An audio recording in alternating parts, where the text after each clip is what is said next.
If you haven't heard about Ted Turner, you've obviously been living in a monastery for the past decade or so.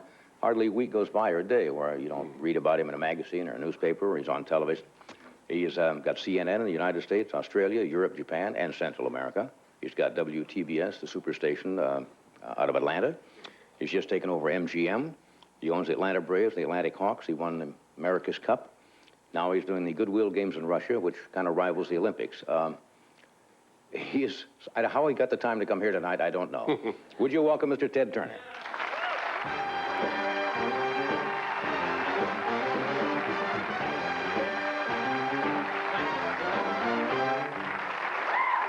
That's the way you get around. I've never seen anybody come on stage quicker and sit down here. Well, I didn't trip. You're in constant motion, aren't you? Yes, sir. I think your wife said somebody said you were hyperactive as a child, and she says you're still hyperactive. True? Well, I don't know. I'm active. Yeah. But you're active all the time. What was your day like today? Just give me an idea of what some of the things you did this week. Well, this was a big week. Yeah. See, I spoke to the Africa Travel Council in Atlanta Monday morning, and I flew to Washington, and I spoke at George Washington University, I think Monday afternoon, and I got up early Tuesday morning, had breakfast with Jack Valenti of the MPAA, flew to New York with him, spoke to the International Radio and Television Society with him at noon, then in New York, and then I flew to Detroit and watched the Detroit Pistons beat the Hawks that night. Sorry about that. It's all right. And then the next morning, I made calls on all the major automobile companies trying to sell them some advertising, and I flew back to New Haven, Connecticut Wednesday night and spoke at Yale. Spoke at Yale? Spoke at Yale, and then I drove down last night and stayed at the airport across from Kennedy Airport and flew out here today, and we just had an announcement with Sid Sheinberg, the president of MCA. We're going to carry the Beaver Show before I got over here, at Universal. So some of the things you did this week. That's this week, so far. So far. I saw the profile 60 Minutes did on you Sunday. Sitting home watching it, how did you react to it? Were you happy? Did you? I thought I can't say it wasn't fair. Yeah. I'd like to. It could have.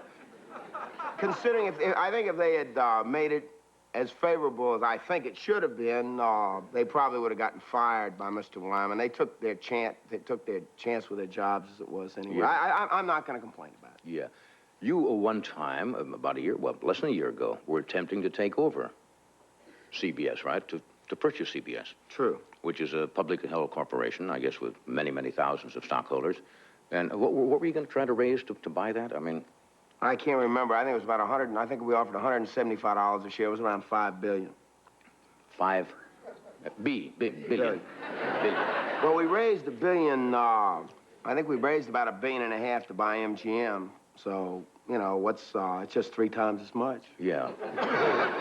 Good figuring. Can I read you something from Time magazine and see if this is if you were going to describe yourself? I think they wrote this in '82. It says, Time magazine quoting, says, Ted Turner is sometimes cunning and guarded, then unnervingly straightforward. He can be vulgar and abusive to his close associates, yet passionately loyal. He cherishes honor and courage, but is a far better loser than winner, gallant in defeat, gloating in victory. He is perhaps the most openly ambitious man in America, yet he admits my desire to excel borders on the unhealthy. I don't think that's very accurate. Really? No. Didn't you ever say that your desire to excel borders on... Yes. Yeah. But I don't. What do you mean by that? I don't push my associates around. That's wrong. Uh-huh. But I mean, you know, it's public opinion. Well, it was just one writer's opinion. Right. Now about the other thing, the ambition. Well, what drives you? What really drives you?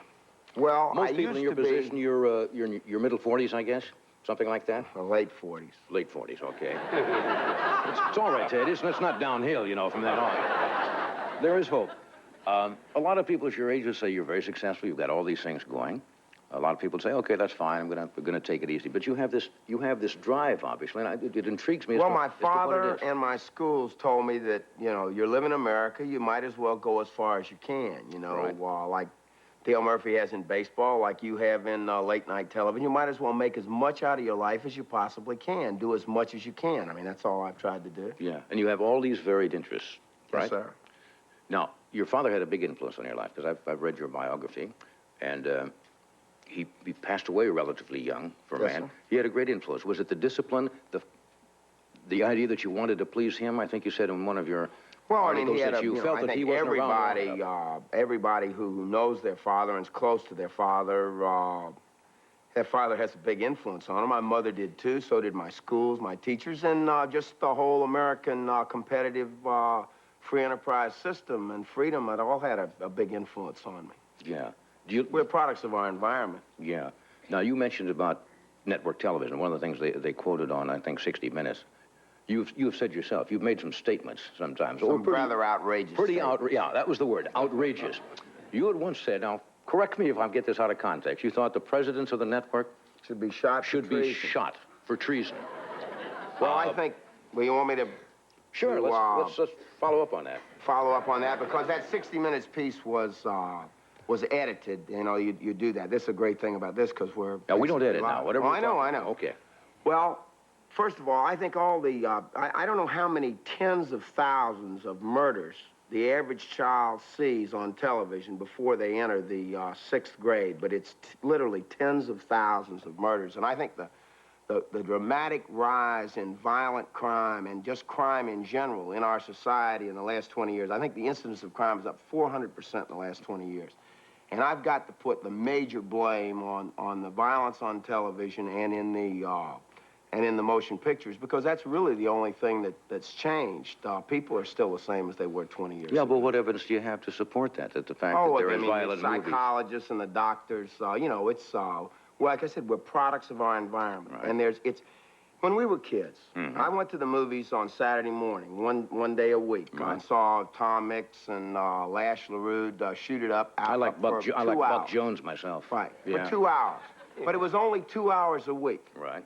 Now kids watch maybe 2 or 3 hours of television a day, the average kid does. True. But which is unfortunate because parents should keep them from what. But, you know, it's very hard to keep children away from it. And it's the massive amount of Right. it that they see. And there are a lot of violent programs on during prime time on network television.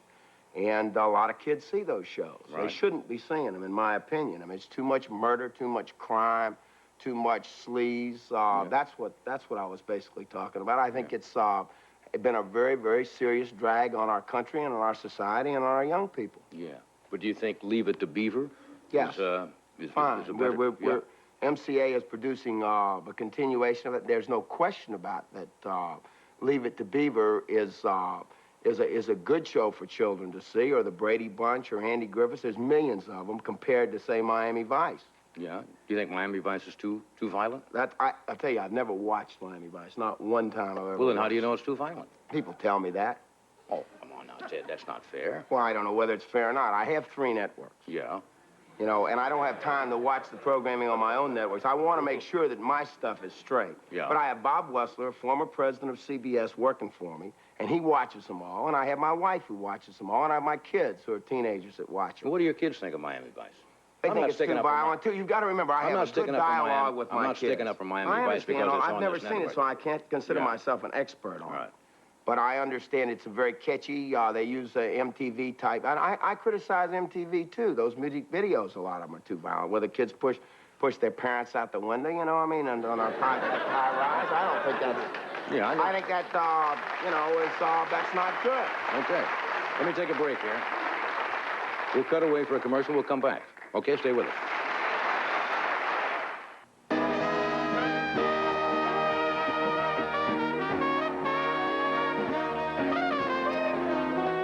Okay, we are back. Talking to Ted Turner. There's so many directions we can go in our conversation. Suppose you own NBC tomorrow. You know, you I owned NBC tomorrow? Just assume. And I would somebody- have liked to have. I'd rather had NBC than CBS, to tell you the truth. Yeah. Well, we're number one now. That's why. Well, I'm not going to sell, Ted. You already sold.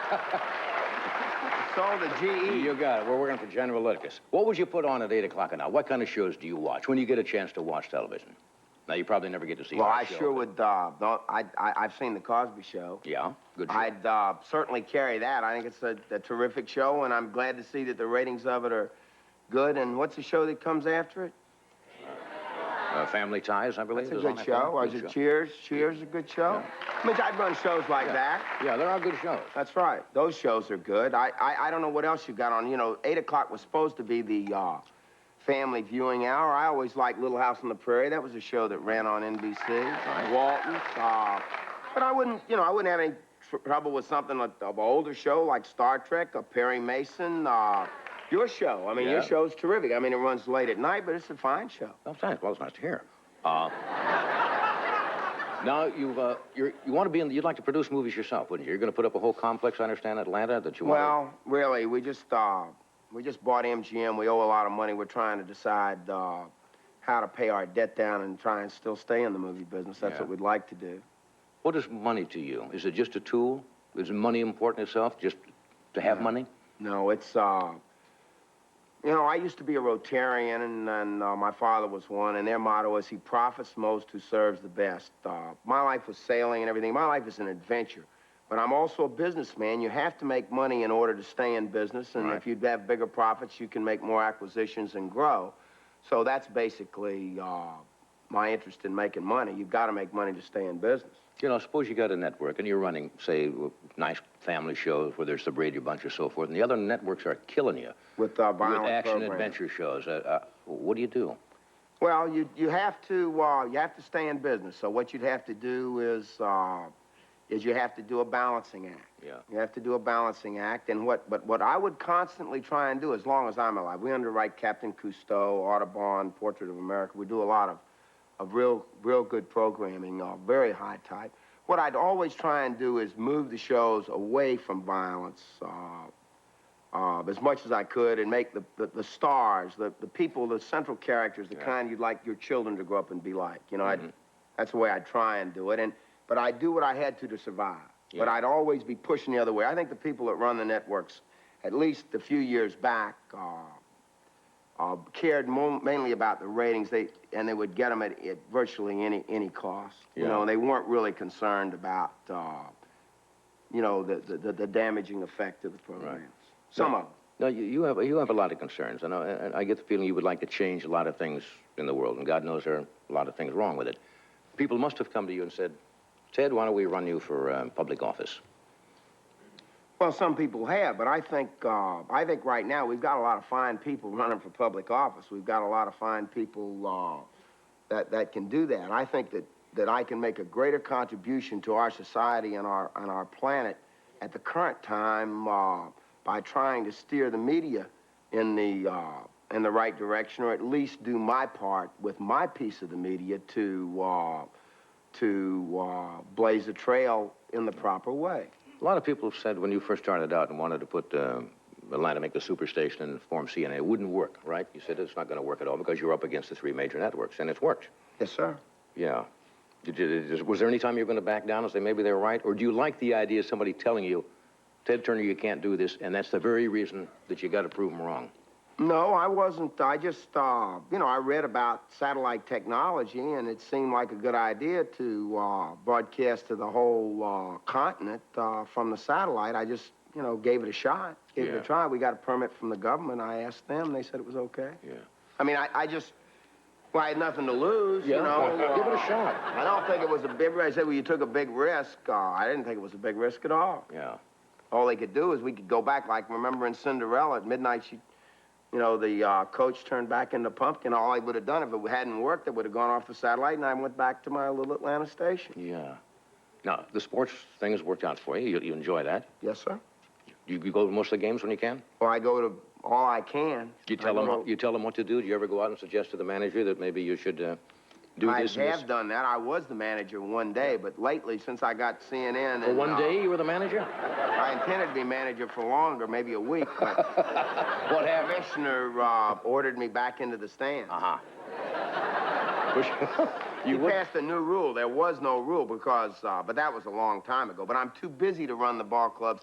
And one thing I found out, running a ball club or running anything is a full-time job if you're going to do well at it. And if you haven't got your full time to devote to it, it's better to let somebody else do it that has got their full time to devote to it. Yeah.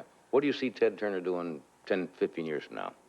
What would you Well, like? Have you got any... my main concern now is to is to try and get the United States and the Soviet Union to stop the arms race and start cooperating with each other for the betterment of our two societies and for the rest of the world, and to get the population stabilized. Everybody would like to do that.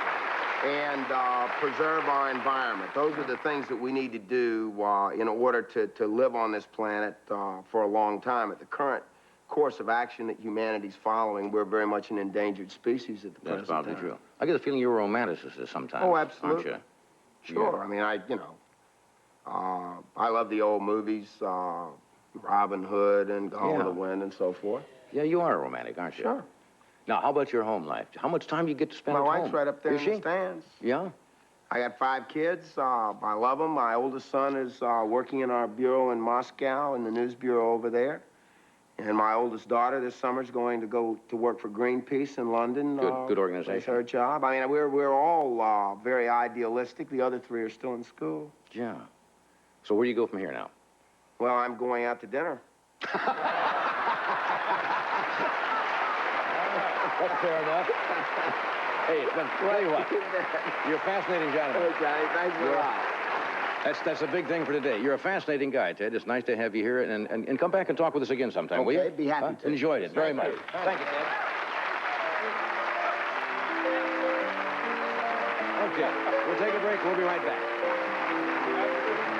Going out to dinner.